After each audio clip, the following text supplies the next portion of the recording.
I'm Megan Puglia, and this is Unhidden Curriculum, a podcast for the curious, where we unpack the tools, tutorials, and truth-telling that will actually help you survive and thrive in science.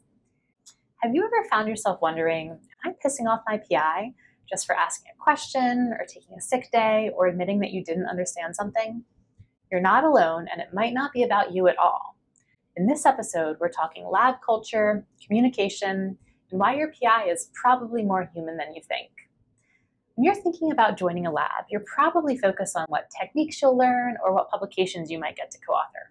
And yes, those do matter a lot, but not at the cost of your sanity or well-being. Because no matter how impressive the science is, if the lab culture is toxic, disorganized, or just not the right fit for you, it will impact your learning, your confidence, and your growth. So in this episode, we're diving into what lab culture actually is, how to evaluate it before you join your lab, what to do if you're in a lab that's not working, and how to help shape culture if you're in a leadership position. But before all of that, let's start with you. Maybe you've never really thought about what lab culture means, or maybe you've thought about it way too much because you're in a lab that is, let's just say, less than ideal. Either way, here's the starting point. You need to know yourself.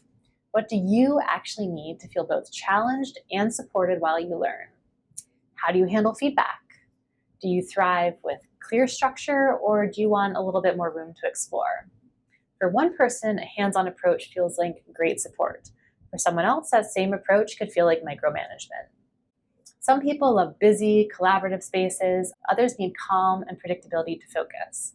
There's no universally right kind of lab culture, but there is a right fit for you. But even the best self-awareness won't get you far if the environment doesn't support you.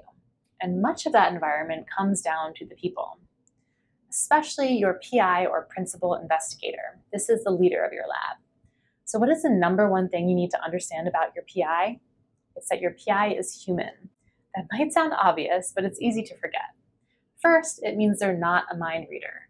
If something feels off or isn't working for you, they probably won't know unless you speak up. So if you take one thing away from this episode, let it be this. Communication matters a lot, because most problems in relationships don't come from asking too many questions, they come from avoiding them. Second, if your PI seems distant or distracted or unavailable, it probably has less to do with you and more to do with the fact that they're overwhelmed. They might be buried in grant deadlines, grading, department meetings, and family responsibilities you never see. So all of this is to say that your PI is a person and so are you, and that matters. In my lab, we take a people-first approach. You're a person first, so you don't owe me your life story, but if you're dealing with something, a quick, hey, I've got something personal going on and need some flexibility this week is more than enough. For undergrads, I say person first, student second, researcher third. If you've got midterms, focus on those. Just let us know early so we can plan. For grad students, your research takes more of your time, but the principle still applies. You're not a productivity robot, neither is your PI. And a healthy lab culture makes space for people to be people. So now that we've talked about your needs and your PI's humanity, let's zoom out a bit and talk about what lab culture actually is. Lab culture is the invisible ecosystem that shapes how people work, communicate, and grow in research. You won't find it on a job description, but it can shape your entire experience. Think of it like the personality of the lab. Some labs are laid back and collaborative, others are high pressure and competitive.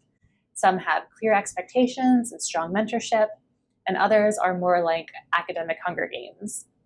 And again, barring any ethical violations, there's no universal bad or good culture. There's only what works for you and what doesn't. A healthy lab will recognize that people have different needs and build a structure flexible enough to support them. Good labs value diversity in personality, skill set, and communication style. Lab culture includes things like how meetings are run, whether feedback is constructive or non-existent, how people treat each other when deadlines are looming, whether undergrads are mentored or ignored, how the PI shows up or doesn't. It also includes those weird unspoken norms like, is it okay to ask for help, take a mental health day, or admit you didn't know something? Okay, so where does this culture come from? What sets the vibe of the lab? Let's break it down into 5 key ingredients. Number 1 is the PI. They set the tone. Like a coach or a manager, their leadership style trickles down. Are they collaborative, controlling, checked out? Number 2 is funding and pressure. Labs under constant grant deadlines may be high stress by default. That's not inherently bad, but it does affect expectations. Number 3 is lab size and structure. Big labs can mean more collaboration or more hierarchy. Smaller labs can feel close-knit or claustrophobic. It depends on the people and the clarity of roles. Number 4 is institutional culture. Is the university supportive of research? Are there real protections for students? Number 5 is the people. A kind postdoc can change your career. A toxic grad student can wreck your confidence. People make or break the experience. So yes, lab culture is like a stew. And like any recipe, the ingredients matter, but so does the person who eats the meal. Do you prefer sweet or savory? As you listen, keep asking yourself, which of these ingredients would help me thrive and which would burn me out? Now for the big question, how do you figure out what a lab's culture is before you commit? Because once you're in, it's harder, but not impossible to make changes or switch. So first, do your homework. Start with what's publicly available. Read the lab website.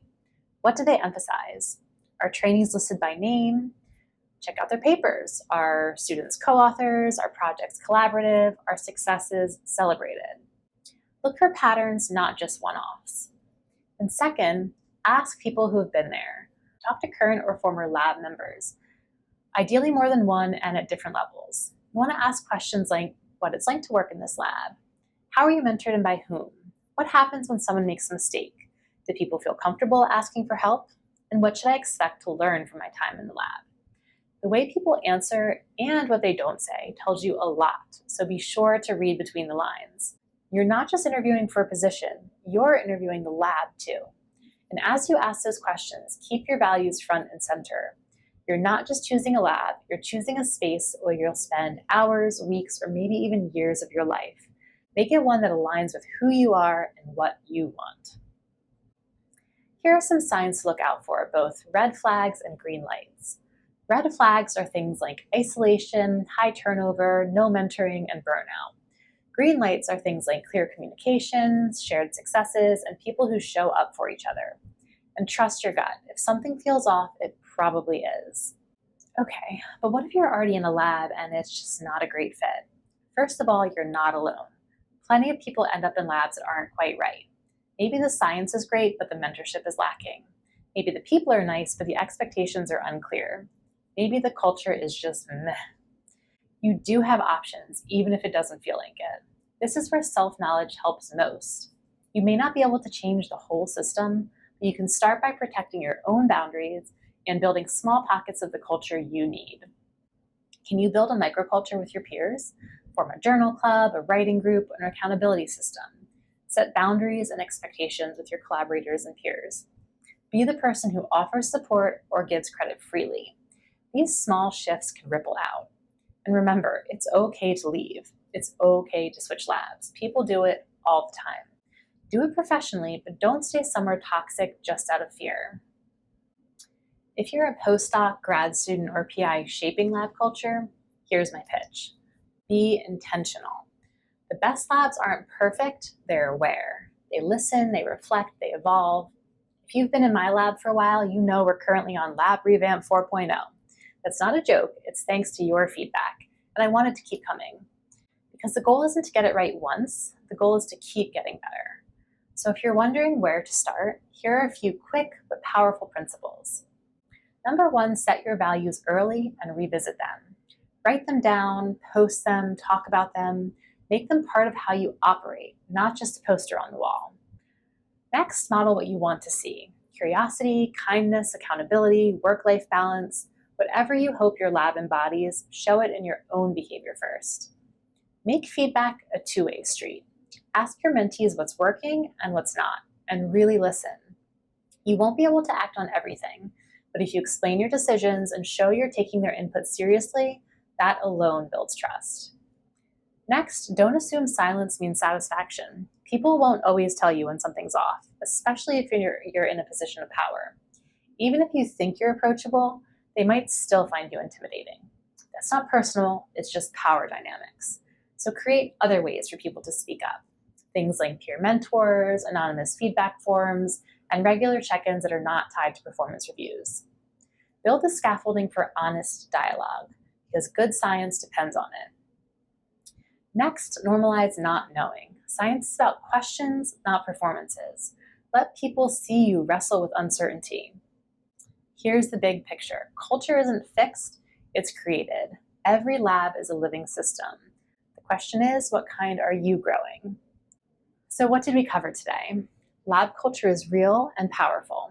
It's shaped by leadership, resources, people, and institutional context. You can and should evaluate it before you join. If you're in a tough lab, you're not stuck. You have options. And if you're mentoring others, you are the culture shift. At the end of the day, science is about people, not just data. So if you're trying your best, asking questions, showing up, and still worried you're pissing off your PI, maybe it's time to start fixing the system, not the student. So here's your homework. Write down the top 3 things you need in a research environment, and then ask, how can I spot these things in a lab I join or model them in one I want to help shape? And if you want some more, head over to the resources section of my website. You'll find free downloadable materials like self-reflection prompt cards to help you get to know your researcher self, a guide to interviewing your future lab, and templates to help you intentionally build and communicate your lab's culture. And hey, if you've got a lab horror story or success story to share, I'd love to hear it. Because science isn't just about data, it's about people. And lab culture is what determines whether those people either thrive or burn out. So get clear on what you need, ask the right questions, and build the culture you want to be a part of. That's it for now. Until next time, be kind, know thyself, and stay curious.